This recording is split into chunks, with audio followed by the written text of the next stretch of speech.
सर्वांनाच का क्लब केलंय? दादांचं तुम्हाला कसं विचारायचं? का नाही विचारायचं? विद्या प्रतिष्ठानचा कार्यक्रम आहे.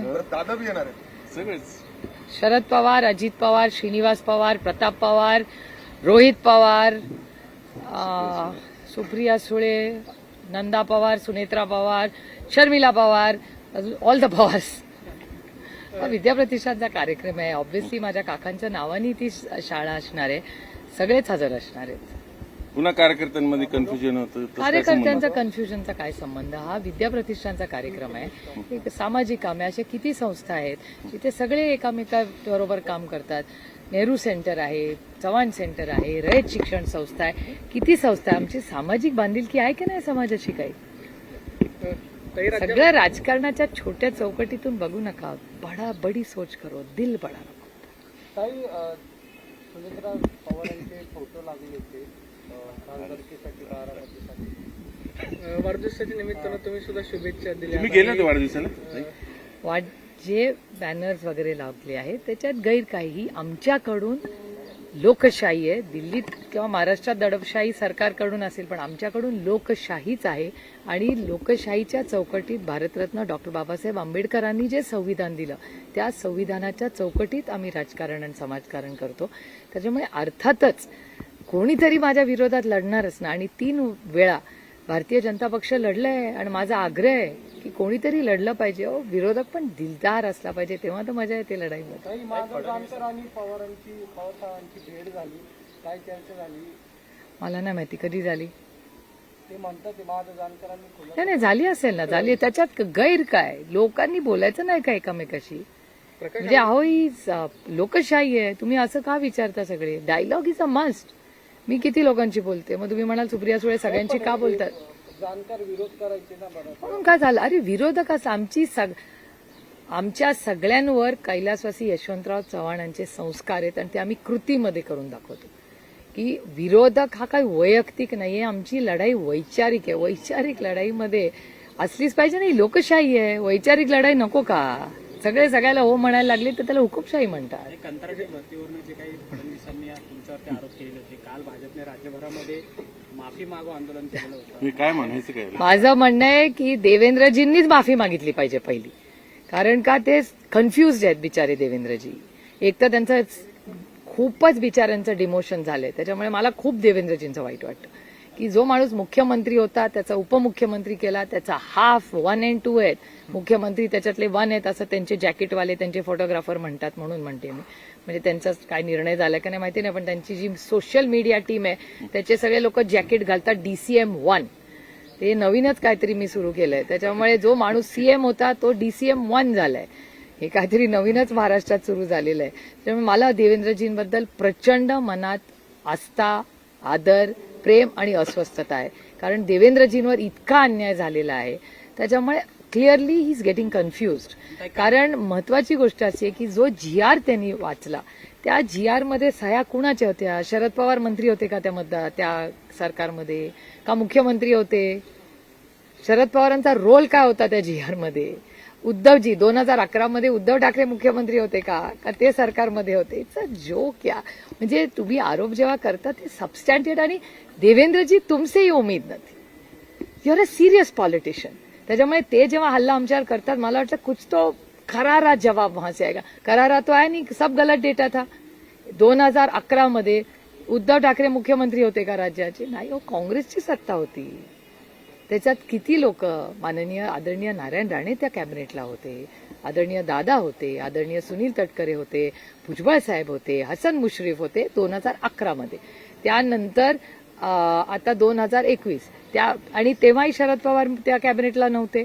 आणि ते जे त्यांनी मिनिट्स दाखवले ना ते मिनिट्स थोडे वाचून देखले तर ह्या सगळ्यांची नावं आहेत त्याच्यात जे आज देवेंद्रजींच्याच बरोबर सोबत बसलेत, एका कॅबिनेटमध्ये बसतात. राजीनामा त्यांना माफी मागायला नाही पहिला देवेंद्रजींनी मागितला पाहिजे की त्यांनी चुकीचं महाराष्ट्राची दिशाभूल कोणी केली तर देवेंद्रजींनी परवा केली. त्यांनी पहिली माफी मागितली पाहिजे. मात्र याच्यामध्ये हसन मुश्रीफ आणि प्रसाद लाड यांच्या कंपन्या आहेत अशी सुद्धा चर्चा आहे की हसन मुश्रीफांवरती सुद्धा याच कंपनीच्या संदर्भात धाडी पडलेल्या होत्या. मी तुम्हाला खरं सांगू, नाही हसन मुश्रीफांबद्दल समरजित घाडगे जबाब दो. ह्याचं उत्तर समरजित घाडगे आणि भारतीय जनता पक्षाने दिलं पाहिजे. कारण का माननीय मुश्रीफ साहेब हे आज पालकमंत्री आहेत. त्यांच्या घरावर धाड कोणी टाकली? भारतीय जनता पक्षाच्या आईसनी. आरोप कोणी केले? भारतीय जनता पक्षाच्या समर्जित घाडगेंनी. त्याच्यामुळे या सगळ्याची उत्तरं पुण्यात विचारण्याऐवजी कोल्हापूरला जाऊन समर्जित घाडगे जबाब दो.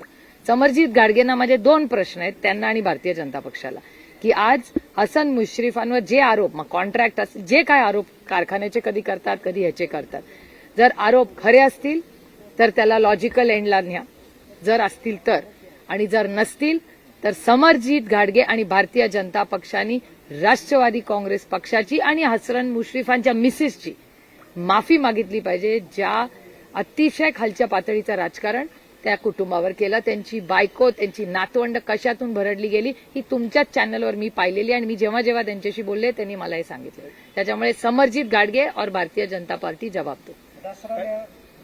काहीतरी DCM 1 आणि DCM 2 असं मी नाही म्हणत, असं त्यांच्या जॅकेट्सवर दिसतं. पण जे DCM 2 आहेत सध्या जे पुण्यामध्ये येऊन बैठका घेतात त्याला जे माजी पालकमंत्री आहेत चंद्रकांत दादा उपस्थित नसतात, भाजपचे कुठलेही आमदार उपस्थित नसतात. खरं तर पुण्यामध्ये जर बघितले 6 आमदार भाजपचे, एकही आमदार तिथं उपस्थित नसतात. तुमच्या मतदारसंघातील जे या मतदारसंघातील जिथं आपण उभे आहोत ते देखील कधीच उपस्थित नसतात. तो माझा प्रॉब्लेम नाहीये, तो त्यांची काय महायुती का काय बोलतात ना, तो त्यांचा अंतर्गत problem. It's not my business. My business is Baramati Lok Sabha मतदारसंघाची कामं झाली पाहिजेत. That is my business. दुसऱ्याच्या घरात कशाला झाकू मी? आणि भारतीय जनता पक्षाचे लोक हे मीटिंगला जातायत नाही जातायत बघून घेतील ना, हे देवेंद्रजी जबाब देऊ. तुम्ही इथं आल्यानंतर विचारलं कधी आले का त्यांचे आमदार भेटायला त्यांना? म्हणजे मी त्यांना विनंती केली की तुम्ही आमदारांना का नाही बोलवलं, तर ते तिथले ग्रस्त मला म्हणाले की 12 वर्षात ते आमदारांना भेटले नाही, असं स्थानिक लोक म्हणतात, मी नाही म्हणत. तर बघूया. नितीन गडकरींची मुलाखत झाली. नितीन गडकरी मुलाखतीमध्ये असं म्हणाले की राज्यामध्ये आता शिवसेना आणि भाजपची युती नेमकी आहे कुठे. मात्र त्यांनी मुलाखतकारांनी त्यांना आठवण करून दिली की शिंदेची शिवसेना, त्यावरती आजच्या ही शिवसेना का असं म्हणत गडकरींनी उत्तर दिलं. गडकरींच्या मनातली खंत किंवा खतखत बाहेर येते. खंत नाही, गडकरी साहेब हा एकच माणूस भारतीय जनता पक्षात राहिलाय जे खरं बोलतात. गडकरी साहेब खरंच खरं बोलतात.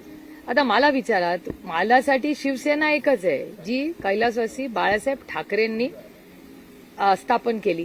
ते हयात असताना स्वतःच्या मुलाला त्यांनी दिली. त्याच्यामुळे माझ्यासाठी बाळासाहेबांचा उत्तराधिकारी कोण आहे, तर उद्धव ठाकरे आहेत. कसं आहे, एक एरिया आहे महाराष्ट्र मुंबईमध्ये, आता मी नावं घेत बसणार नाही, तिथे एक ओरिजिनल असतं आणि एक डुप्लिकेट माल मिळतो. आता त्या एरियाचं नाव कुणाला, तुम्ही लोक डुप्लिकेट काही घेत नसाल त्याच्यामुळे तुम्हाला माहिती नसतं, पण वर्तमानपत्रात येतं की अरे मोठा छापा टाकला, डुप्लिकेट माल पकडला गेला. अशा गोष्टी होतात अनेक भागांमध्ये. तर त्याचा आजकाल डुप्लिकेट माल असतो, पण लोकांना माहिती असतं सोन्यातलं आणि पित्तळमधलं अंतर. लोक खूप हुशार आहेत महाराष्ट्राचे. ताई, शेवटचा प्रश्न आहे की तरुणांच्या मुद्द्यांवरून रोहित पवार युवा संघर्ष यात्रा काढतायत, मात्र त्यानंतर कंत्राटी भरतीचा जी रद्द करण्यात आला. कारण रोहित दादा असं म्हणाले की युवा संघर्ष यात्रेला चांगला प्रतिसाद मिळेल, शरद पवार याच्यामध्ये सहभागी होत आहेत. हे इनपुट जे आहे ते पोलिसांनी देवेंद्र फडणवीसांना दिले, त्याच्यामुळे हा GR त्यांना रद्द करावा लागला. खरंच पवार कुटुंबाची धास्ती फडणवीसांनी घेतली असं वाटतंय का? कारण खऱ्या प्रश्नांची, हा फक्त पवार कुटुंबाची नाहीये. आमची ताकद आम्ही नाही होतो, आमची ताकद महाराष्ट्राची मायबाप जनता आहे. जनतेमध्ये अस्वस्थता आहे. आज महागाई, बेरोजगारी, तुम्ही घरी जाऊन विचारा, लग्न झालं असेल तर बायकोला नाही तर आईला विचारा की महागाईचा किती प्रश्न गंभीर आहे, बेरोजगारीचा किती गंभीर प्रश्न आहे. आता तुम्ही इथे येऊन बघा, कॉर्पोरेशनचे किती प्रश्न लोकांनी मांडलेत, पोट तिडकीने लोक बोलतात.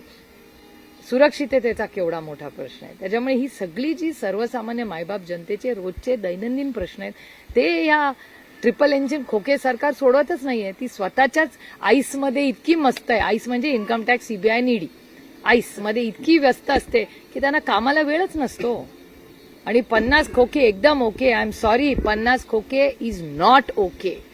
कर्नाटकात 40% सरकार होतं, इथे 50चं सरकार आहे. बच्यात महाराष्ट्राला काय मिळालं? आणि देवेंद्रजी भ्रष्टाचारी बोलतात. मला या सगळ्या प्रश्नाचं उत्तर एकच आहे की अमित शहाजी पार्लमेंट म्हणतात की तुम्ही जेव्हा एक बोट दुसऱ्याला दाखवतात तेव्हा 3 बोटं तुमच्याकडे आहेत. मला वाटतं देवेंद्रजींनी आत्मचिंतन केलं पाहिजे की महाराष्ट्राच्या हा जो भ्रष्टाचारामुळे नुकसान झालं म्हणता ना, त्याचा व्हाईट पेपर काढावा देवेंद्रजींनी. बावनकुळे सातत्याने तुमच्या मतदारसंघामध्ये फिरतात. आज पुन्हा ते असं दावा करतात की बारामती लोकसभा ही महायुतीत जिंकणार. हा त्यांचा विश्वास आहे का, कॉन्फिडन्स काय? नाही, अतिथी देवो भव. पाहुण्यांचं स्वागतच होईल माझ्या मतदारसंघात आणि बारामती हवीशी आहेच ना. I am flattered. मला अभिमान आणि आनंद वाटतोय की सगळ्यांनाच ती एवढी हवी. चांगलीच गोष्ट लोकांना हवी असते, वाईट गोष्ट हवी असते का कोणाला.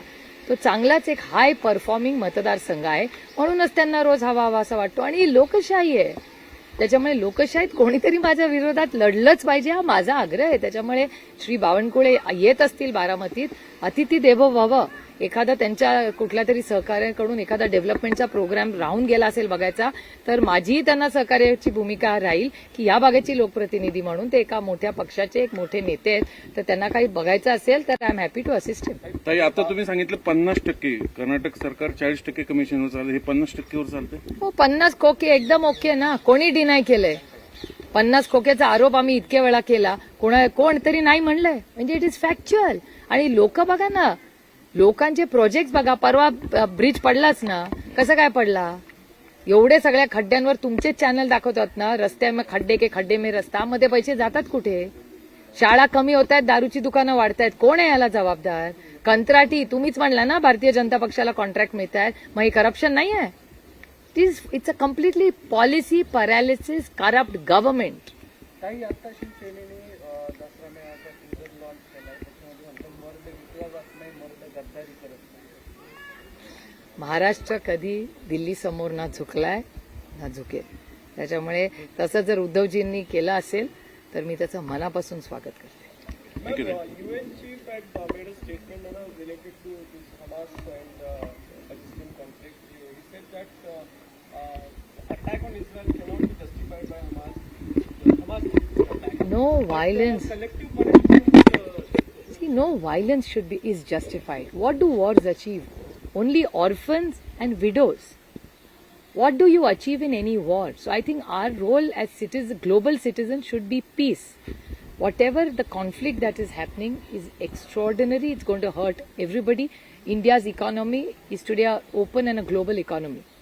We are not insulated. So all these things happening globally are going to hurt India's economy. So I think the Indian government actually should, instead of calling some jumlebaji wala parliament session, they should call a serious parliamentary session or call an all-party leaders meeting. The Honorable Prime Minister should call, and we should have a discussion on economy and the impacts of Israel-Palestine conflict today. So you're feeling that we are missing a strong stand like over this? No.